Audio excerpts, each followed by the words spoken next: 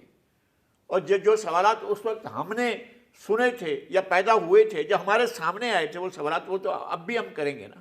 جی، لیکن اس کے بعد کے تمام الیکشن جو ہیں وہ تو ہمیشہ سوال یا نشان رہے ہیں. کوئی بھی الیکشن ہوئے، ایک الیکشن پر تو باقاعدہ ایک پاپولر وزیر اعظم کی حکومت ختم کر دی گئی تھی نا، مارشل لگا دیا گیا تھا نا. جی، اگر 10 دفعہ بھی الیکشن ہوتے، 77 میں جو ہوئے تھے، 78 میں، 79 میں، 88 تک 10 دفعہ بھی الیکشن ہوتے تو وہ پارٹی جیتتی. آخر اس پارٹی کو کٹ ٹو سائز کر کے آپ نے پھر الیکشن میں دھاندلی کر کے اور وہ بنایا تھا الیکشن. پھر اس کے بعد تو ہمیشہ الیکشن بنایا جاتا رہا ہے. اب بھی الیکشن ہوتا نہیں ہے، الیکشن بنایا جاتا ہے. تو یہ تاثر دینا ہے ہم نے پاکستان کے لوگوں کو کہ جناب الیکشن بنایا نہیں گیا ہے، الیکشن کرایا گیا ہے. اس کے نتائج وہ ہیں جو لوگوں نے ووٹ دیے اس کے مطابق ہیں. سبحان اللہ، کرا لیں الیکشن. 2024 میں بھی بنایا جا رہا ہے بظاہر. ابھی تک کیا لگ رہا ہے، یا کرایا جائے گا یا بنایا نہیں، میں یہ عرض کر رہا ہوں کہ ہمیں کسی کے انٹینشن پر، نیت پر ہمیں شک کرنے کا اختیار نہیں ہے. لیکن جو حالات ہوتے ہیں وہ بتاتے ہیں نا.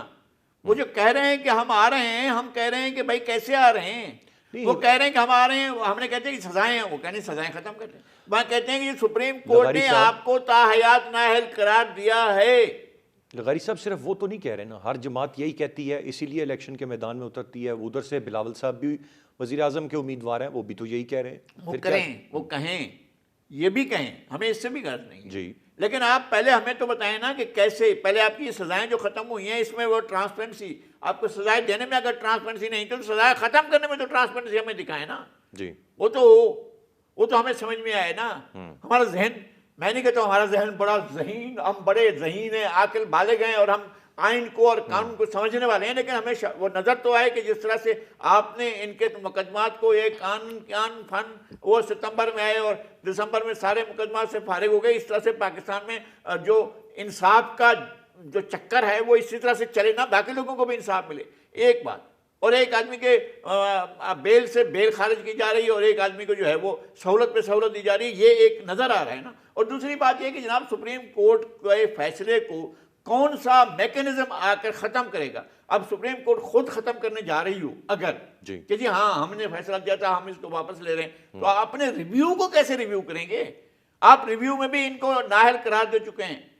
جناب میاں محمد نواز شریف صاحب انتہائی قابل احترام ہیں, اور جناب جہانگیر ترین صاحب, میں نے وہ سماعت بھی سنی تھی جب اس میں ان کو نااہل قرار دیا جا رہا تھا اور تاحیات نااہل قرار دیا جا رہا تھا.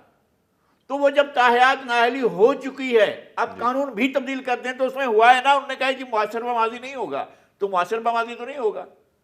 یہ کیسے ہو سکتا ہے کہ آپ کو 2018 میں تاحیات نااہل قرار دیا گیا, 2024 میں جو ہے آپ کی وہ تاحیات نااہلی ختم کر کے آپ کو کہتے ہیں میدان صاف ہے, چلیے جناب. پھر کون کہے گا کہ الیکشن شفاف ہو رہے ہیں؟ پھر کس کو اتنی ہمت ہے وہ کہے کہ جناب, کون جماعت اسلامی نہیں کہے گی, کوئی بھی کہے گا, مجھ جیسا عام آدمی جسے کوئی ہمدردی نہیں ہے عمران خان صاحب سے یا میاں نواز شریف صاحب سے یا شبلی زرداری صاحب سے, کسی سے بھی نہیں. میں کہتا ہوں کہ مسائل پیدا کیے ہیں لوگوں نے, اگر اس کے باوجود اگر ہمیں نظر نہ آ رہا ہے تو ہم کیسے کہیں گے؟ آپ صحیح کہہ رہے ہیں, یہ بالکل بجا ہیں باتیں تو جو آپ نے اس وقت جو نقطے اٹھائے ہیں. عظیم چوئی صاحب, آپ کی کیا رائے ہوگی؟ شفافیت انتخابات کی, لیول پلینگ فیلڈ, دو ہی تو اب اہم سوال ہیں. اب تک تو ہم ایک دوسرے سے سوال کر رہے تھے نا, بر وقت الیکشن ہیں یا نہیں ہیں, اور پھر ایک ایسی چیز آ بھی گئی بیچ میں. لیکن چلیں, بہتر ہوا سپریم کورٹ نے انشور کر دیا, انتخابات کا شیڈیول آ گیا. اب ہم بڑی حد تک وی آر شور کہ we are heading towards elections, اور وہ 8 فروری 2024 کی تاریخ ہے. اب الیکشن کیمپینز بھی ہمیں نظر آئیں گی, جماعتیں میدان میں نکلیں گی. کیا واقعی جلسہ کرنے کی یہاں پر ایک جماعت کو تو بالکل کسی چیز کی اجازت نہیں دی جاتی, دیگر جماعتیں جو مرضی کریں. دوسری طرف اگر صرف پیپلز پارٹی کے حوالے سے دیکھیں تو کہا جاتا ہے سندھ تک محدود ہیں. بلاول صاحب نے آ کے کے پی اور تمام ترین علاقوں میں اپنے جلسے کیے ہیں, بلوچستان تک بھی وہ گئے ہیں. یہ ساری کی ساری صورتحال کو آپ کیسے دیکھ رہے ہیں؟ لیول پلینگ فیلڈ آپ کو ملتی ہوئی نظر آ رہی ہے یا نہیں نظر آ رہی ہے, اور شفافیت پر کیا کہیں گے انتخابات؟ پاکستان کی تاریخ میں جو سب سے زیادہ بہتر الیکشن کہا جا رہا ہے وہ 1970 کا کہا جا رہا ہے. 1970 کے انتخاب کے بعد ملک ٹوٹ گیا تھا. 70 کے انتخاب کے بعد پرائم منسٹر پھانسی لگ گئے تھے اور مارشل لا لگ گیا تھا. 85 کے انتخابات میں پیپلز پارٹی نے حصہ نہ لے کر اپنی غلطی کا احساس کر لیا تھا. 88 میں لوگوں کے پاس چوائس نہیں تھی, 90 میں بھی لمیٹڈ چوائس تھی, 93 میں بھی لمیٹڈ چوائس تھی, 97 میں بھی لمیٹڈ چوائس تھی, 2002 میں چوائس تھی لیکن بہت محدود تھی, 2008 میں لمیٹڈ چوائس تھی, 2013 میں لمیٹڈ چوائس تھی, 2018 میں کیا بات کی جائے وہ تو بہت ہی محدود قسم کی بات تھی. کیا 24 اس سے مختلف ہوگا؟ میرا نہیں خیال. میرا خیال ہے کہ مورخ لکھے گا کہ 2024 کے انتخابات کے بارے میں شکوک و شبہات الیکشن سے پہلے ہی بیان کرنا شروع کر دیے گئے تھے. دیکھیں, بات چیت کے ذریعے معاملات کو اگر حل کیا جائے تو بہت ساری چیزیں آسان ہو جاتی ہیں. کیا حرج ہے اس بات میں کہ تمام پولیٹیکل پارٹیز کو الیکشن لڑنے دیا جائے, انہیں بات کرنے دی جائے, اور الیکشن کمیشن خود ایک ضابطہ اخلاق مرتب کر کے ان تمام سے ایک انڈرٹیکنگ لے لے کہ وہ اس دائرے کے اندر اپنی کیمپین کو چلائیں گے. اس میں نفرت نہیں ہونی چاہیے, اس میں مذہب کا پہلو اس طرح نہیں ہونا چاہیے, اس میں ایک معاشی اور سماجی پروگرام ہونا چاہیے. اور اگر پولیٹیکل پارٹیز بغیر مینیفیسٹو کے الیکشن لڑنے کے لیے جا رہی ہیں تو میں یہ کیسے تصور کر لوں کہ کسی پروگرام کے بغیر پولیٹیکل پارٹیز کا پیغام لوگوں تک پہنچ گیا ہے اور وہ کسی ایک جانب رجوع کرنے پر مجبور ہو گئے ہیں. یوں محسوس ہوتا ہے کہ اس انتخابات کے بعد یا اس انتخاب کے بعد جو اسمبلی آئے گی وہ پاکستان کی مشکلات کو حل نہیں کر سکے گی, شاید نئی مشکلات پیدا کر دے, اور الیکشن 5 سال کے لیے جو رہے گا وہی لڑ سکے گا, اور شاید یہ اسمبلی 5 سال نہ کام کر سکے. ایسے حالات کے بارے میں پولیٹیکل لوگ یہ رائے رکھتے ہیں کہ پاکستان میں ٹربولنس ہوگی, پاکستان میں ایجیٹیشن ہوگی, پاکستان میں سیاسی تحریک چلے گی, اور اس سے پاکستان کی معیشت کو اور زیادہ نقصان ہوگا.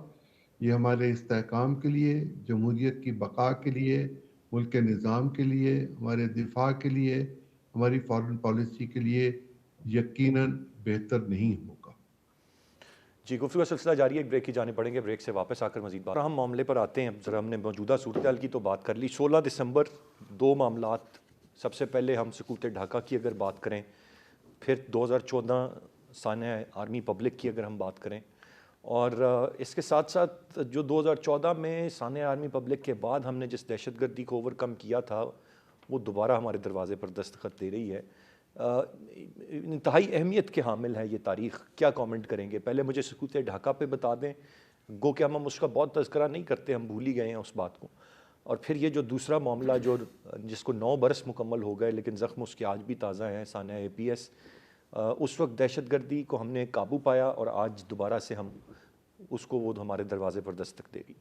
اگر اس دروازے سے شیر آ جائے اور میں آنکھیں بند کر لوں تو شیر بھی آنکھیں بند کر لے گا؟ قطن نہیں. اگر ہم بنگال کا واقعہ بھول جائیں تو وہ واقعہ تاریخ میں سے محو ہو جائے گا. ہم وٹنس ہیں, ہم نے دیکھا ہے, ہم نے ہتھیار ڈالنے کا عمل دیکھا ہے, اور ہمیں آ کر بتایا جا رہا ہے کہ نہیں وہ سیاسی غلطی تھی. کہاں سے سیاسی غلطی تھی؟ جب وہ دے رہے تھے پروگرام کہ ہم الگ پرچم, الگ FBR, الگ آرمی, الگ جھنڈا, الگ ترانہ, اس کی بنیاد پر ہم الیکشن لڑ رہے ہیں, تو 5 پاکستان بننے تھے یا 4 ایک پاکستان بننا تھا؟ تو آپ نے جب یہ الاؤ کیا تھا تو آپ نے ضابطۂ اخلاق میں کوئی ایسی چیز رکھی تھی کہ پاکستان کی سلامتی کے بارے میں اس طرح کے سوالات شامل نہیں کیے جائیں گے؟ جب لوگ کہتے ہیں کہ یہ لکھ کر دیے گئے تھے مجیب الرحمان کو, جب ایوب خان اپنی ڈائریوں میں لکھ دیں کہ جناب ہم نے طے کر لیا تھا کہ ہم بنگال کو ساتھ رکھیں, جب وہ اپنے جناحت الضیاء میں جسٹس منیر بطور وزیر قانون جب ان کو کہا جاتا ہے کہ جائیں بنگالیوں سے بات کریں کہ الگ ہو جائیں, اور بنگالی ان سے یہ کہیں کہ پاکستان تو ہم نے بنایا تھا, الگ آپ کو ہونا ہے تو ہو جاؤ, ہم کہیں کیوں الگ ہو جائیں.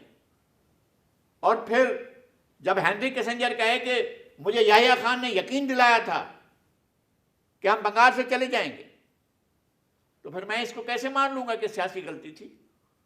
کون اس بات کو مان لے گا کہ یہ پولیٹیکل لوگوں کی غلطی تھی؟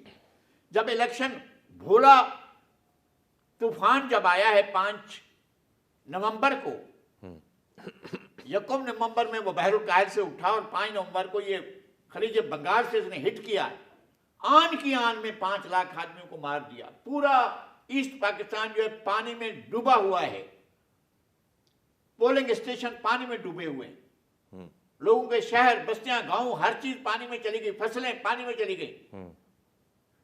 اور یہ سردی کا موسم کا ہے, نومبر کا ہے, سیلاب جو ہے یہ مونسون نہیں ہوا ہے جون جولائی میں جو آتا ہے, اگست میں آتا ہے, وہ نہیں تھا, یہ اور ہے.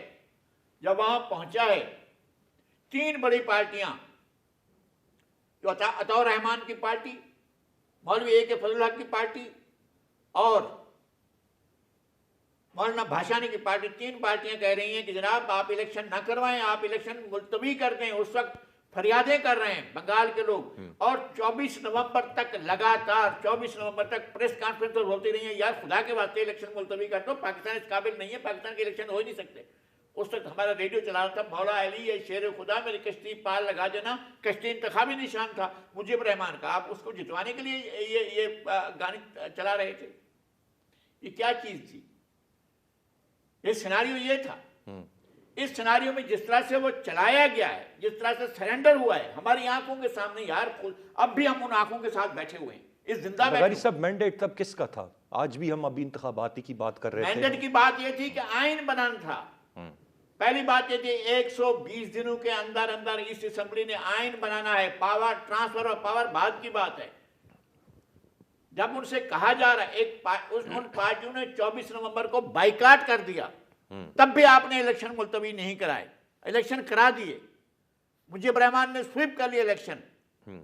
پھر آپ نے آئین بنانا ہے، وہ کہہ رہا ہے یوں کان بند کرتا ہے، منہ زبان بند کرتا ہے، آنکھیں بند کرتا ہے، نہ میں سنوں گا، نہ میں کہوں گا، اور نہ میں دیکھوں گا، 6 نکات کے علاوہ میں کچھ نہیں کروں گا۔ جب وہ یہ کہہ رہا ہے تو وہ 6 نکات پر آئین بنانا چاہتا ہے۔ آپ کے پاکستان 5 ہو چکے ہوتے تو آپ اس کے لیے تیار ہوتے۔ پھر آئین بنانے کے لیے ہم آہنگی پیدا کرنا کس کا کام تھا؟ یہ کہتے ہیں اس میں پہلی بات تو یہ رکھنا کہ میں مستقل پریزیڈنٹ ہوں گا، اس شرط کو کون پورا کرے؟ He was in uniform, chief of army staff, commander in chief تھے، اور وہ کہہ رہے ہیں کہ مجھے پریزیڈنٹ بناؤ، اور جو میں نے ایل ایف او دیا ہے اس ایل ایف او کو آئین کا درجہ دے دو، یہی آئین بنا لو۔ وہ اور بات کر رہا ہے، نیشنل پارٹی ولی گروپ اور بات کر رہی ہے، پاکستان پیپلز پارٹی اپنا پروگرام دے چکی ہے، ساری پارٹی اپنا پروگرام دے چکی ہیں، لیکن الیکشن اس کے بعد جب آئین بنانے کا عمل ہے، پہلا کام ہے آئین بناؤ، ورنہ 120 دن کے بعد اسمبلی تحلیل ہو جائے گی۔ یہ آئین اس میں لکھا ہوا ہے الیکشن کے پروگرام کے اندر۔ تو اسمبلی انتقال اقتدار کے لوگ تھی، پہلا کام تو اس کا وہ تھا نا آئین بنانا، آئین تو نہیں بنا، تو پھر اسمبلی نے تحلیل ہو جانا تھا۔ 120 دن کے بعد انہوں نے تحلیل بھی کرتی تھی، نئے الیکشن بھی وہ کروا دیے تھے، سیٹیں بھی الاٹ کرتی تھی لوگوں کو، سب نے اپنے اپنے حصے کی سیٹیں بھی لے لی تھی، اس کو کوئی نہیں یاد کرے گا۔ پھر آ گیا یہ ستمبر، اکتوبر، نومبر، یہ جو کچھ ہوا ہے، یہ جو 16 دسمبر آیا ہے، 16 دسمبر سے پہلے اور کیا کیا ہوتا رہا ہے؟ کیا ہوا تھا ڈھاکہ یونیورسٹی میں؟ ڈھاکہ یونیورسٹی کے ہاسٹلز میں کیا ہوا تھا؟ ہمیں بتائیں نا، ڈھاکہ کے بازاروں میں کیا ہوا تھا؟ آپ کو کس نے کہا تھا کہ آپ جا کر طاقت کا اس طرح سے استعمال کریں؟ کھل لیا تھا آپ نے طاقت کا استعمال، بچا لیا تھا آپ نے پاکستان کو۔ پھر جب وہ کہتا ہے کہ میری لاش کے اوپر سے گزر کر دشمن ڈھاکہ میں داخل ہو سکتا ہے، تو لاش تو کہیں بھی آپ تو مسکرا رہے تھے، اپنے بیج اتار رہے تھے، آپ اس کے سامنے اپنا ریوالور رکھ رہے تھے جگجیت سنگھ کے، اور آپ فرمائش کر رہے تھے کہ جنرل کے ہاتھ آگے ہتھیار ڈالتا ہے، اس جنرل کو اس کے سامنے ہتھیار ڈالوں گا۔ آپ فرمائشیں کر کے ہتھیار ڈالتے تھے۔ اگر ایسا کریں گے تو پھر یہ، اور پھر یہ کہ یہ جو آپ ہم رو رہے ہیں، ہمارے بچے مارے گئے۔ جب یہ 16 دسمبر کو ہمارے بچے مارے گئے، یہ ہمارا مستقبل تھے، یہ ہمارے بچے تھے، کل کو انہوں نے ہی ملک کو آگے لے کر چلنا تھا۔ ان بچوں کو مارا گیا، ایک شخص آ کر کہتا ہے کہ ہاں میں نے مارا، وہ گرفتار ہو جاتا ہے اور پھر بھاگ بھی جاتا ہے۔ یہ کیا ہے؟ ہمیں کیا بتانا چاہتے ہیں؟ ہمیں کیا سنانا چاہتے ہیں؟ ہم سے کیا کہنا چاہتے ہیں؟ ریاست کو اپنے بارے میں طے کرنا ہے کہ ہم اس کے شہری ہیں۔ ریاست کو کہنا ہے کہ جناب ہم آپ سے عرض کرتے ہیں، ہم اس ملک کے وفادار شہری ہیں، اس زمین میں مر سکتے ہیں، اور کیا کریں گے؟ ہم یہی ہیں، کہیں نہیں جائیں گے۔ تو پاکستان کو سلامت رکھیں یار، اس جغرافیہ اس کو انٹیگریٹ رکھیں، ہماری ڈیڈ باڈی پر اب کم از کم اس کو سلامت تو رکھیں نا یار، اس کی حفاظت کریں۔ ہمیں خدشہ یہ ہے کہ آپ کا یہ الیکشن جو ہے پاکستان کے جغرافیہ کے لیے خدا کے واسطے کوئی خطرہ نہیں ہونا چاہیے۔ ہمیں اس کے خدشات جو اگر لگتے ہیں تو پھر ہمارا دل ڈرتا ہے نا، ہم ڈرتے ہیں اندر سے۔ اس طرح بھی دیکھیں۔ شاہد صاحب، آپ کا کیا پرسپیکٹو ہوگا؟ یہ دونوں سانحات پر اتفاق کریں گے جو لغاری صاحب نے باتیں کی، یا کچھ مختلف پرسپیکٹو ہے آپ کا اس ساری چیز پر؟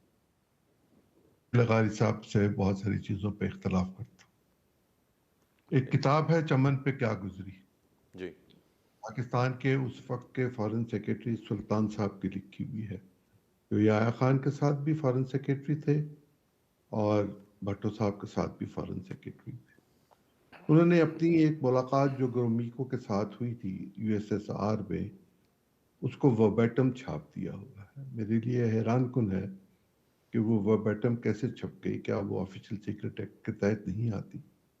پڑھنے والی کتاب ہے، اس کو جو شخص پڑھ لے گا اس پر چیزیں واضح ہو جائیں گی۔ ایک انٹرنیشنل کانسپریسی تھی اور اندرا گاندھی نے یہ فیصلہ کیا ہوا تھا ہم لوگوں کے ایٹیچیوڈ کی وجہ سے، اور یہ سیاسی رویہ تھا، یہ فوجی رویہ نہیں تھا۔ پاکستان کی جو قیادت تھی 48 سے یا 49 سے آپ کہہ لیں 58 تک، وہ ذمہ دار تھی بہت ساری چیزوں کی، جس کی بنیاد پر وہاں جگتو فرنٹ بھی جیتا تھا اور نتیجتاً ہم نے اس حکومت کو توڑا بھی تھا۔ ہم تسلیم نہیں کرتے تھے کہ وہ ایکول سٹیزنز ہیں، اور یہ پولیٹیکل لوگ کرتے تھے، یہ فوجی نہیں کرتے تھے۔ میں صحیح، فوج کا وکیل نہیں ہوں، جی بالکل، لیکن جو بات اپنی جگہ پر درست ہے وہ ضرور کہوں گا۔ جی ضرور ضرور، یہ درست ہے کہ ایوب خان نے اس بات کو محسوس کر لیا تھا کہ ہمارے رویوں کی بنیاد پر وہ وہاں اب ہمارے ساتھ نہیں رہیں گے، اور وہ کنفیڈریشن کی بات بھی اپنے مخصوص حلقے میں کر رہے تھے۔ یہ بات بھی اپنی جگہ پر درست ہے کہ ایوب خان مارشل لا نہیں لگانا چاہتے تھے، وہ اسپیکر نیشنل اسمبلی کو اقتدار دینا چاہتے تھے۔ یہ بات مجھے گوہر ایوب صاحب نے ذاتی طور پر بتائی ہوئی ہے، شاید انہوں نے لکھ بھی دی ہوئی ہے۔ یحییٰ خان نے زبردستی مارشل لا لگایا، ایوب خان نے نہیں لگایا تھا 69 کا۔ 70 کا جو الیکشن تھا وہ LFO کے تحت ہوا تھا، چونکہ اس کو کوئی کانسٹیٹیوشن موجود نہیں تھا۔ 62 کا کانسٹیٹیوشن ایبروگیٹ کر دیا گیا ہوا تھا، اور اس LFO میں پاکستان کی سلامتی کے حوالے سے جو چیزیں کہی گئی ہوئی تھی، میں جس بات پہ یہ کہتا ہوں کہ 70 کا انتخاب بھی وہ شفاف نہیں تھا، انہیں اجازت دی گئی اس بات کی کہ وہ اس LFO سے ہٹ کر اپنے نکات پر، یہ 6 نکات پر بات کریں، لیکن یہ 6 نکات کہیں 69-70 میں نہیں آئے تھے، یہ اس سے پہلے آ گئے تھے، اور یہاں اپوزیشن کی پولیٹیکل پارٹیز جو اس وقت کی قداور شخصیات تھیں، گما چودھری، محمد علی صاحب کے، ممتاز دولتانہ کے، خان عبدالقیوم خان کے اور لوگوں کے، انہوں نے 6 نکات پر بات کرنے سے انکار کر دیا تھا کہ ان پر بات نہیں ہو سکتی، جس کو وہاں پولیٹیکلی ایکسپلائٹ کیا گیا۔ اور اگر یہ، جیسے کہ یہ درست ہے کہ یہ آئین ساز اسمبلی تھی، تو پھر آئین ساز اسمبلی کو قومی اسمبلی میں کنورٹ نہیں کرنا چاہیے تھا، پھر کانسٹیٹیوشن بناتے اور نئے انتخابات ہوتے۔ اور جی اگر اس کو اس وقت 70 میں روک دیا جاتا کہ آپ LFO کی خلاف ورزی کر رہے ہیں، تو یہ صورتحال پیدا نہ ہو جاتی۔ وہاں مفتی بانی کو ٹریننگ جو تھی وہ پاکستان کی فوج یا پاکستان کی ایڈمنسٹریشن نہیں دے رہی تھی، انڈیا دے رہا تھا، روس اس کی حمایت کر رہا تھا، اور گوبیکا نے یہ کہا کہ ہم کسی صورت ایسٹ پاکستان کو پاکستان کے ساتھ نہیں رہنے دیں گے، اور یہ بات اندرا گاندھی اور انڈیا کی کتابوں میں اور بنگلہ دیش کی کتابوں میں صراحت کے ساتھ بیان کی گئی ہوئی ہے۔ ہمیں یہ چاہیے کہ ہم اپنے لوگوں کو، اپنی قربانیوں کی، اور وہ لوگ جو آج بھی پاکستان کی خاطر یا پاکستان سے محبت کی خاطر پھانسیوں پہ لٹکتے ہیں، ان کی قربانیوں کو تنقید کا نشانہ نہ بنائیں۔ جہاں تک APS کا تعلق ہے، جی APS کے معاملے میں پاکستان کے وہ لوگ موجود تھے جو فیسیلیٹیٹرز تھے۔ ایسٹ پاکستان میں بھی فیسیلیٹیٹرز تھے اور ویسٹ پاکستان میں بھی فیسیلیٹیٹرز تھے۔ وقت بدل گیا، لیکن فیسیلیٹیٹرز کو ہم نے ختم نہیں کیا۔ آج بھی پاکستان کے اندر جو صورتحال ہے، جو لا اینڈ آرڈر کی صورت پیدا ہو رہی ہے، اور روز ہمیں کہیں نہ کہیں کسی نہ کسی واقعے کی اطلاع ملتی ہے، یہ افسوسناک بھی ہے اور ہمارے لیے لمحہ فکریہ بھی ہے۔ ایسے حالات میں کیسے انتخابات کروائے جا سکیں گے، اور کیسے یہ کہا جا سکے گا کہ سب لوگوں کے لیے ایک جیسی سہولتیں موجود ہیں؟